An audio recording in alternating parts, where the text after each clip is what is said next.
जय मां इंद्राक्षी जयम्बे। इंद्राक्षी धाम में दर्शकों आप सभी का हम हार्दिक स्वागत करते हैं।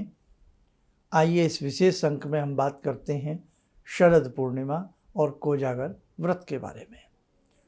दोनों ही ये कोजागर व्रत और शरद पूर्णिमा 17 अक्टूबर को है और 17 अक्टूबर का एक विशेष महत्व और बन जाता है कि सूर्य भी अपनी राशि परिवर्तन कर रहे हैं। तो बहुत सारी चीज़ें 17 अक्टूबर को हैं। आपको इन तीज को, त्योहारों को, व्रत को, पर्व को बहुत अच्छे से मनाना चाहिए। हम कोजागर व्रत की बात करें तो इसमें भगवती लक्ष्मी अभय वरदान देती हैं, धन समृद्धि का वरदान देती हैं। इसलिए कोजागर व्रत लक्ष्मी जी से संबंधित ये व्रत है। इसमें सुबह स्नान आदि करके भगवती जगदम्बा लक्ष्मी का पूजन करना चाहिए। माता का षोडशोपचार पंचोपचार पूजन करने के उपरांत लक्ष्मी जी के श्री सूक्त, कनकधारा स्तोत्र या ओम श्रीम श्रई नमः, आप इस मंत्र को लिख लें। ओम श्रीम श्रई नमः, ओम श्रीम श्रई नमः। लक्ष्मी जी का ये मंत्र है। पूजन करने के उपरांत इस मंत्र की 3 माला, 5 माला या 1 माला हम करें। नहीं तो आपसे माला नहीं होती है। इसी मंत्र को चलते फिरते, उठते बैठते हम पढ़ें।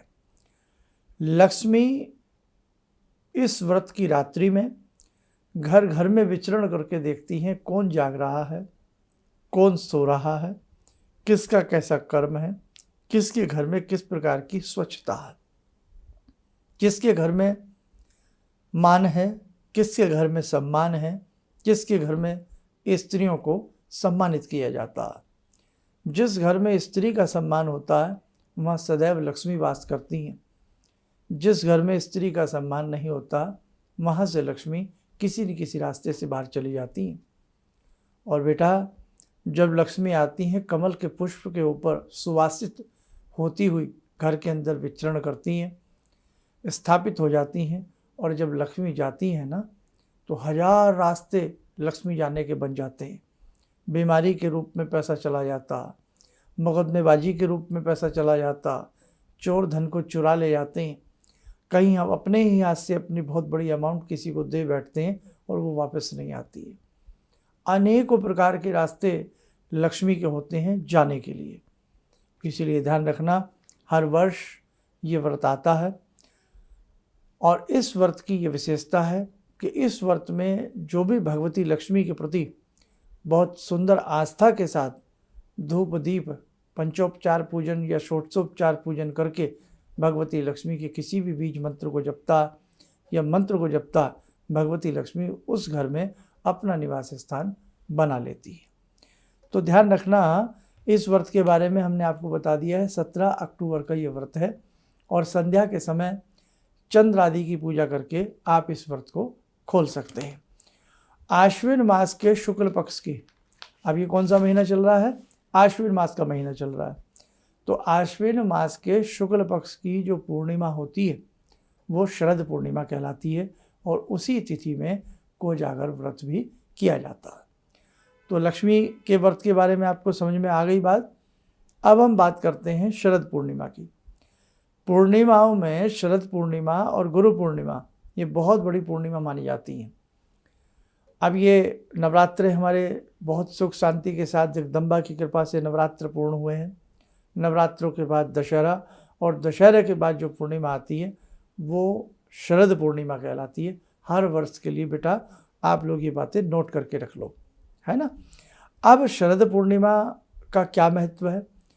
सर्दी ऋतु की पूर्णिमा, शरद ऋतु प्रारंभ स्थिति हो जाती है, यहाँ से ठंड धीरे धीरे पड़ना प्रारंभ हो जाती है। इसलिए यह पूर्णिमा शरद ऋतु के नाम से भी जानी जाती है। अब चंद्रमा का इस पूजन में क्या विशेष महत्व है? इस पूजन में जो चंद्रमा की किरणें हैं उनसे अमृत बरसता है, अमृत टपकता है। तो बेटा ध्यान रखना, 17 अक्टूबर को संध्या के समय खीर बना लेना। आप खीर चावल से भी बना सकते हो, मखाना मिलाकर भी खीर बना सकते हो। नहीं तो एक बहुत सुंदर तरीका होता है जो आपने पोहा देखा हो, जो घर में आप लोग पोहा यूज़ करते हैं, पोहा बनाते हैं, तो वो तो आप नमकीन बना लेते हो। उसी पोहे को अच्छे से वॉश करके और उसे दूध में डाल दें, उबालने की भी ज़रूरत नहीं है, उसे ऐसे ही दूध में डाल दें आप, और हल्का सा मिष्ठान सुबह के समय मिला लें और उसे चंद्रमा की रोशनी में कहीं भी, वो जिसमें भी आप हैंग करें, लटकाएं या कहीं रखें, बहुत अच्छे से कपड़ा ढाँप करके चंद्रमा की रोशनी में रख दें, या कोई छलनी झलनी कोई भी ऐसी चीज़ हो वो उसके ऊपर रख करके चंद्रमा की रोशनी, चंद्रमा की किरणें उस खीर में पड़नी चाहिए। आज पैसा है लेकिन शांति नहीं है। आज जनसंख्या जरूर बढ़ती जा रही है लेकिन मन में मोटाव है और प्रेम नहीं है। बहुत लोग डिप्रेशन का शिकार हैं, बहुत लोग नींद ना आने का शिकार हैं, बहुत लोगों की मानसिक स्थिति हर समय बेचैन बनी रहती है। विद्यार्थी की कई बार विद्या कमज़ोर पड़ जाती है। तो बहुत सारी चीज़ों में ये खीर अपना जादुई असर रखती है। चंद्रमा मनसो अजायत, चंद्रमा मन के स्वामी होते हैं। तो इस चंद्रमा की किरणों में रखी हुई खीर का जो सेवन करता, उससे पौष्टिकता आती है, बुद्धि बल की प्राप्ति होती है, विद्या की प्राप्ति होती है, श्री समृद्धि की प्राप्ति होती है और स्वास्थ्य की प्राप्ति होती है। अब तो ये चीज़ें हैं नहीं, लेकिन भाई एग्जाम्पल तो अपना ही देना पड़ेगा। हमें अच्छे से याद है 9th क्लास तक की मैं आपको बात बता रहा हूँ कि जहाँ हम पढ़ते थे तो 8th में, 7th में, 6th में, 5th क्लास से लेकर के उससे छोटे बच्चे भी हुआ करते थे। टीचर लोग एक बहुत अच्छे स्थल पर पहले से ही वो स्थान चुन लिया जाता था कि जैसे कोई प्लेग्राउंड या थोड़ा सा कोई पार्क, थोड़ा जंगल की तरफ का, और उसको साफ शुद्ध करके पहले से ही करा करके व्यवस्था बनाई जाती थी। और वहीं पर बहुत बड़ी मात्रा में खीर बनती थी, गाय के दूध की खीर बनती थी, और मैदान कच्चा खोद करके उसको तैयार किया जाता था। वहाँ अच्छे से कुश्ती कराई जाती थी और बहुत सारे खेल कूद रात्रि में कराए जाते थे। और जैसे ही मध्य रात्रि का समय बीतता था तो सब विश्राम के साथ उस खीर का टीचर लोग हमें सेवन कराया करते थे। अब तो इन सब बातों को यदि हम कहीं कहने भी लगें तो सब बड़ा अजीब सा समझेंगे, क्योंकि अब दुनिया बदल चुकी है, दुनिया बदली है, प्रेम की भी कमी आ गई है, बहुत सारी बातें आप जानते ही हैं। लेकिन बेटा चलो, हम बाहर ऐसा ना कर सकें, लेकिन हम फ्लैट में रहते हैं, हम घर में रहते हैं, हम छोटे घर में रहते हैं, हम बड़े घर में रहते हैं, हम जहाँ भी रहते हैं, चंद्रमा की रोशनी हर जगह करीब करीब आ जाती है। लेकिन जिन घरों में बिल्कुल ही चंद्रमा की रोशनी जरा सी भी ना मिल पाती हो, वहाँ थोड़ी मजबूरी बन सकती है। वहाँ फिर आप चंद्रमा का स्मरण करके, मानसिक स्मरण करके भी आप रख सकते हैं, कहीं भी अपनी बाहर की तरफ बैल्कोनी में कहीं भी आप उस खीर को हैंग करके कहीं रख दें या टांग दें, ये आप ध्यान रखें। चंद्रमा की रोशनी कम से कम 3-4 घंटे की तो उस खीर के ऊपर पड़े, और सुबह ही सुबह भोर काल में उसमें भले ही चाहे व्यक्ति ना नहाया हो, लेकिन वो अच्छे से अंजन मंजन जरूर कर ले, मंजन वगैरह करके, ब्रश वगैरह करके वो खीर उसको खाने के लिए दी जाए। और अर्बन सिटीज़ में तो यही है कि आजकल लोग 12-1 बजे तक जागते भी रहते हैं, तो रात्रि में भी उसको दिया जा सकता है। लेकिन भोर काल के समय हम, क्योंकि लेटते बैठते हैं, शरीर उस प्रकार का एक्टिव नहीं रहता, तो भोर काल के समय रात की रखी हुई वो खीर बिना बॉईल की हुई, जो वैसे बता रहे हैं हम, पोहा डाल करके बना सकते हो। और यदि बिना पोहे के बना रहे हो तो फिर चावल डाल करके जैसे खीर बनाई जाती है, अच्छे से दूध को उबाली देके, जैसे आप खीर जानते ही हैं बनानी, महिलाएं, हमारी बेटियां, माताएं, आप अच्छे से संध्या के समय खीर बना लें 17 अक्टूबर की, और 17 अक्टूबर की फिर मध्य रात्रि से पहले पहले उस खीर को थोड़ा ठंडा करके चांद की रोशनी में रख दें। अब एक मंत्र पढ़ें, वो मंत्र आप नोट कर लें।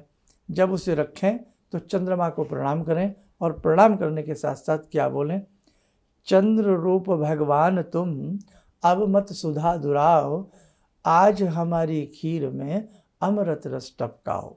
दोबारा सुन लें, चंद्र रूप भगवान तुम अब मत सुधा दुराओ, आज हमारी खीर में अमृत रस टपकाओ।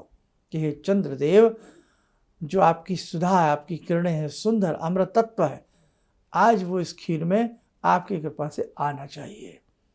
आप इस खीर में अमृत रस टपका दो। इस खीर को जो भी खाए उसकी बुद्धि बढ़े, उसका ज्ञान बढ़े, उसका स्वास्थ्य अच्छा हो। तो सभी को ये खीर थोड़ी थोड़ी सी बेटे सुबह प्रातःकाल के समय सबको दीजिए, और नहा धो करके जल्दी सब ले सकते हैं तो उससे बढ़िया तो कोई बात ही नहीं है। और कुछ घरों में ऐसी परंपराएं भी हैं कि जब वो खीर सुबह सुबह दी जाती है तो किसी चांदी के पात्र में दी जाती है, और ये जो रिंग फिंगर होती है इसी रिंग फिंगर से उस खीर को चाटा जाता है। हमारी ऐसी ऐसी पद्धतियां हैं, प्रणालियां हैं, आप देख लेना आने वाले समय में इन सब चीज़ों को पूरे विश्व के अंदर, विश्व स्तर के ऊपर बहुत सारी चीज़ें मानी और जानी लगेंगी। आज भी ऐसा नहीं है, भारत धर्म के ऊपर, हमारे सनातन धर्म की तरफ विश्व की निगाहें टिकी हुई हैं। आज फिर पुनः ऐसा है, आज भी भारत की कंदराओं में सैलानी लोग, विदेशी लोग आते हैं बहुत सारी चीज़ों को जानने के लिए।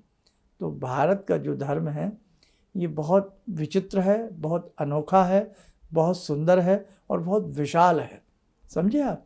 इसलिए आपने ऐसे विशाल धर्म में जन्म लिया है जहाँ हम चंद्रमा की उपासना करते हैं, जहाँ हम सूर्य की उपासना करते हैं, हम वृक्षों की उपासना करते हैं, हम सरीसृपों की उपासना करते हैं। भाव सर्वे भवन्तु सुखिनः सर्वे सन्तु निरामया।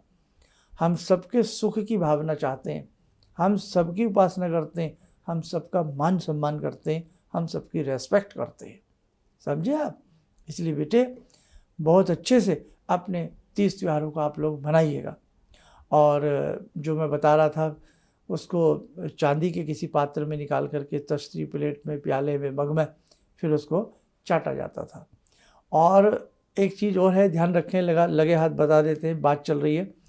जो शिशु होता है, छोटा बच्चा होता है, जन्मजात बच्चा, तो उसकी जिह्वा पर सोने की सलाखा से या चांदी की सलाखा से एम अक्षर लिख दिया जाता था पहले।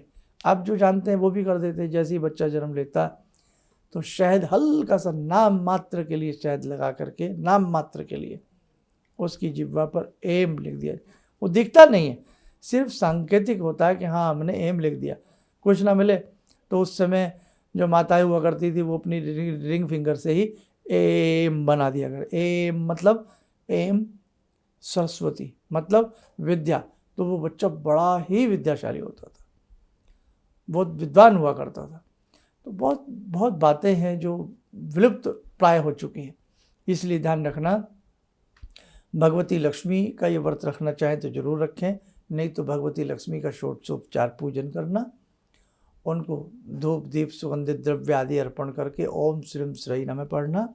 संध्या के समय बेटा खीर बना लेना, और फिर रात्रि में उस चांदी की रोशनी में उस खीर को बिल्ली आदि से बचा करके, मच्छर आदि से बचा करके अच्छे से किसी जालीदार वस्त्र से या उससे ढाँप करके रख देना, और या तो फिर मध्य रात्रि के बाद दे देना, या फिर सुबह सुबह उस खीर को अपने परिवार के संग मिल बांट करके उस प्रसाद को, चंद्र प्रसाद को ग्रहण करना। आपके घर में शांति का अनुभव होगा। जो व्यक्ति बहुत बेचैन रहते हैं, बीमार रहते हैं, अच्छे से सो नहीं पाते हैं, जिन घरों में तनाव रहता है, एक दूसरे की कुतर्क की स्थिति आ जाती है, मान सम्मान भंग होने लगता है, तो वहाँ ये चंद्रमा वाली खीर बहुत ही अच्छा अपने आप में कार्य करती है। और कितनी खुशी की बात है कि इन्हीं दिनों में वो 31 दिन की आपकी साधना चल रही है, और 17 तारीख की जो हमने आपको बताई है ये आपकी शरद पूर्णिमा है, और 18 तारीख से कार्तिक स्नान लग जाएगा। उसमें सुबह सुबह कार्तिक का स्नान पूरे माह रहता। तो बहुत बहुत सुंदर समय में 31 दिन की साधना हुई है। मैं मान सकता हूँ कि हो सकता है किसी से वो नाम ना पढ़े जा रहा हूँ, चिंता मत करना। केवल दुर्गे दुर्गे की 5 माला भी आप करते रहोगे, आपकी साधना पूर्ण हो जाएगी।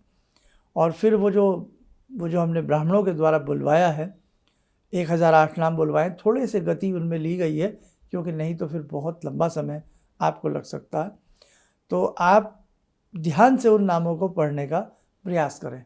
देखो आज हम इंग्लिश कितनी फराटेदार बोलते हैं, खूब टराटर हम इंग्लिश बोलते हैं ना, और अपने बच्चों को भी बस सोचते हैं कि इनको बिल्कुल अंग्रेज़ बना दो साहब। पैदा हुए नहीं है, अंग्रेज़ बना दो साहब इनको, सबकी भावना बन गई है। लेकिन आज देखो बेटे, बुरा मत मानना, केवल एक एक लाइन पढ़ने के लिए हमसे वो संस्कृत आसान है जबकि, लेकिन एक लाइन बहुत लोग ऐसे हैं कि 10 लाइन पढ़ते पढ़ते उन्हें 10 बार सोचना है और घबरा जाएंगे, हम गलत तो नहीं पढ़ रहे, हम गलत तो नहीं पढ़ रहे। मतलब हमने कैसे संस्कृत को विलुप्त पर्याय हम लोग समझ चुके हैं। इसलिए बेटा संस्कृत आपको ज़्यादा न सही लेकिन थोड़ी बहुत आप अपनी संस्कृत में सुधार लाइए, इसके लिए अपनी प्रैक्टिस को बढ़ाइए। और अब तो यूट्यूब पर बड़े ऐसी चीज़ें हैं और या कहीं ना कहीं से भी इस चीज़ में अपनी सुधार आप लोग जरूर लाइएगा, है ना। तो देवताओं की भाषा है, ये मामूली भाषा नहीं है। तो देखो कितना हम पिछड़ गए हैं संस्कृत भाषा में। अब आप अंदाजा लगा लीजिए, ये तो लाइनें पढ़नी है, एक लाइन सिर्फ नाम है ये तो, और पूरा पैराग्राफ यदि पूरा ढंग से लिखा हुआ हो तो हम पढ़ ही नहीं पाएंगे। तो इसलिए अपने आप को भी संस्कृत में थोड़ा सा आगे बढ़ाने का आप लोग प्रयास करिएगा। और बाकी बिल्कुल नहीं पढ़ा जाता तो जो ब्राह्मण पढ़ रहे हैं उसी के हिसाब से आप उंगली रखते रहिए और बस इतना भी कर लेंगे, नहीं तो फिर दुर्गे दुर्गे दुर्गे दुर्गे की बेटा 5 माला आप कर लेना। बाकी और बहुत सारी जानकारियाँ हम आपको समय समय पर देने का प्रयास करेंगे। और चंद्रमा में कोई विशेष दान देने की या ऐसा कुछ करने की आवश्यकता नहीं होती है। मेन महत्व चंद्र की रात्रि में अर्थात शरद पूर्णिमा में खीर का ही होता है। और इसके लिए अपना सुबह सुबह अपने जो आपके इष्ट हैं, जैसे जगदम्बा को हम लोग मानते हैं, तो सुबह सुबह जगदम्बा को अच्छे से उनका षोडशोपचार पूजन करें। और जो वो खीर बनाएंगे, ये बात मैं बतानी भूल गया, तो उस खीर में से ही कुछ खीर प्रसाद रूपेण सबसे पहले भगवती जगदम्बा को, भगवती लक्ष्मी को अर्पण जरूर करिएगा और फिर अपने परिवार को मिल बांट करके आप दीजिएगा। भले ही देवी के रूप में जो खीर बनाई है वो भले ही चांद की रोशनी में ना रखें, पहले से थोड़ी सी निकाल करके उनको अर्पण कर दें धूप दीप के साथ। बाकी सारी खीर चांद की रोशनी में रख करके अगले दिन सुबह सभी को प्रसाद रूपेण दीजिएगा, ठीक है। चलिए आप सब लोग स्वस्थ रहें, सुखी रहें। इन्हीं शुभकामनाओं के साथ हम अपनी वाणी को विराम देते हैं। जय जय अम्बे। जितने भी आध्यात्मिक शिविर गुरुजी कर रहे हैं ये सबके जन कल्याण हेतु कर रहे हैं और इससे सभी को फायदा हो रहा है। अब परेशानियां तो जीवन से लगी हुई हैं, यदि हम आध्यात्म की ओर, भगवान की भक्ति की ओर बढ़कर यदि जीवन में परेशानी उठाकर कुछ पा सकते हैं तो ये तो गुरुजी की बहुत बड़ी उपलब्धि हमको मिल रही है। और गुरुजी इसी तरह से आध्यात्मिक शिविर करते रहें और हम सब इसी तरह से आते रहें, शामिल होते रहें और जितना हो सकता है गुरुजी के बताए मार्ग के अनुसार हम चलते रहें तो हमारे जितने भी संकट, जीवन की जितनी परेशानियां सब कटेंगी। किसी भी समस्या के समाधान के लिए मिले प्रसिद्ध हस्तरेखा एवं वास्तु विशेषज्ञ प्रोफेसर धर्मेंद्र शर्मा जी से। नोट: शिविर में भाग लेने हेतु एवं व्यक्तिगत रूप से मिलने के लिए कॉल करने का समय सुबह 10 बजे से शाम 6 बजे तक। हमारे विभिन्न ज्ञानवर्धक कार्यक्रम देखने के लिए आप हमें अभी सब्सक्राइब करें, बेल आइकन को प्रेस करें ताकि आप देख सकें हमारा कार्यक्रम सबसे पहले। और अधिक जानकारी के लिए फेसबुक पेज को लाइक करना न भूलें।